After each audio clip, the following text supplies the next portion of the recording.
So look, they're on the NIH clinical trial website. Eli Lilly makes a report saying that it had provided this compassionate use exception to one person after there was outreach from a highly placed person at NIH. So now you've got somebody, that one person has to be somebody who is connected well enough, is a VIP enough to get a high-ranking NIH official who I would think has a lot of other stuff to do, to reach out to Eli Lilly and get this drug to this patient before it's been approved by the FDA for free.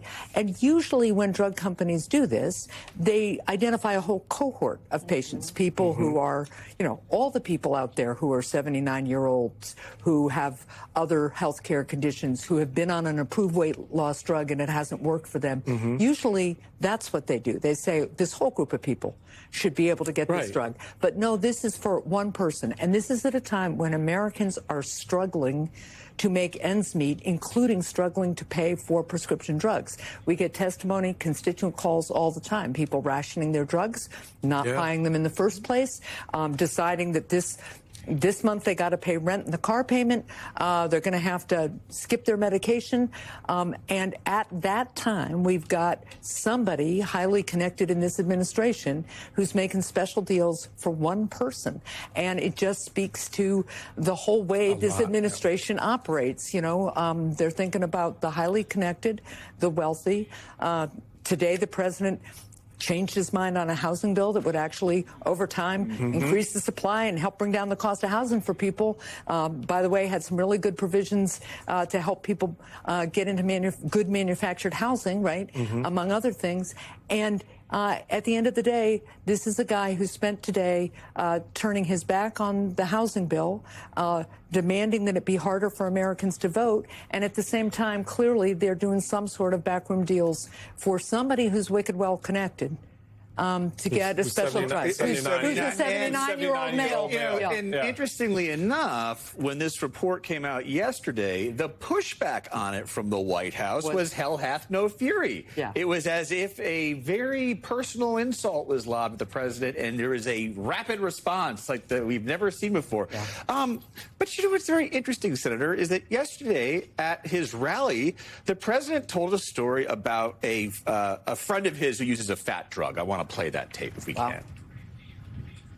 Who takes the fat drug? And a friend of mine who's extremely fat, sloppy, but very brilliant.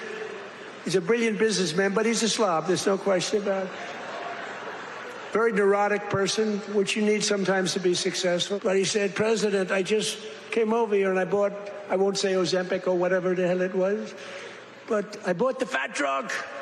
I said, I didn't know you used it because it's not working. And that was a little strange to say the day that this report came out.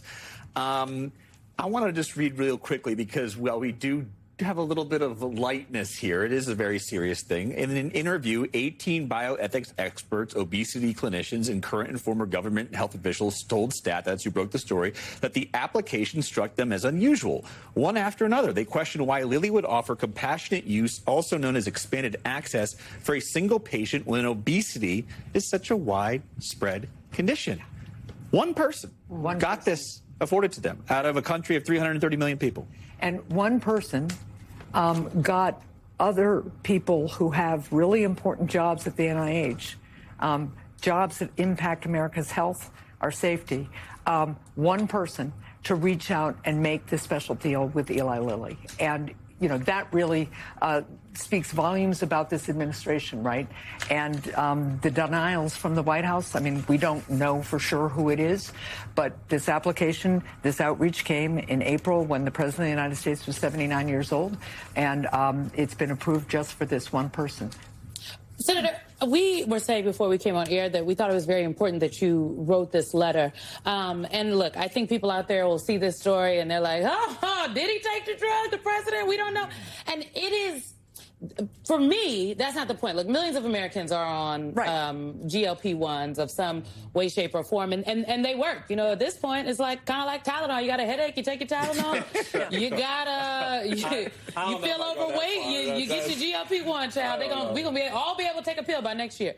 But in all seriousness, the reason why this story struck me is because, to y'all's point, we don't know who the one person is. And for ordinary people out there in this country, as Luke noted, 330 million people in America, ordinary people, the way in which ordinary folks interact with the government and with our healthcare system seems to be very different than the way folks who are wealthy and well-connected get to interact. And I wouldn't go so far to say it's corruption just yet, because we don't know. We don't know who the person is that took the drug, which is why your inquiry is very important.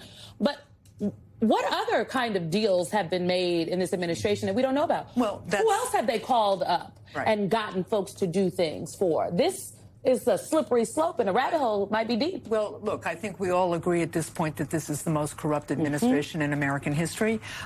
Special deals for special people. Let's also be clear. It's not just that Americans are struggling to make ends meet and pay for their health care and their prescription drugs. Donald Trump has actively worked to make prescription drugs more expensive. You go on his Trump RX, GLP-1s there are $350 a month. If you don't have insurance or some sort of discount, these drugs are going to cost you $1,000 a month. And yet one single individual, because of intervention by somebody in the administration, is getting this drug for free when there are, there are probably thousands of people, if not more, who fit this profile of being in their late 70s, who have things like sleep apnea and hypertension, and who haven't been able to be successful in terms of the other weight loss drugs, and yet it's just for one person. And I think that's one of the things that bothers Americans so much right now, not about this administration and about an economy that seems to work for the really wealthy and the really well-connected, but not for people who are working really hard and just trying to build a better future.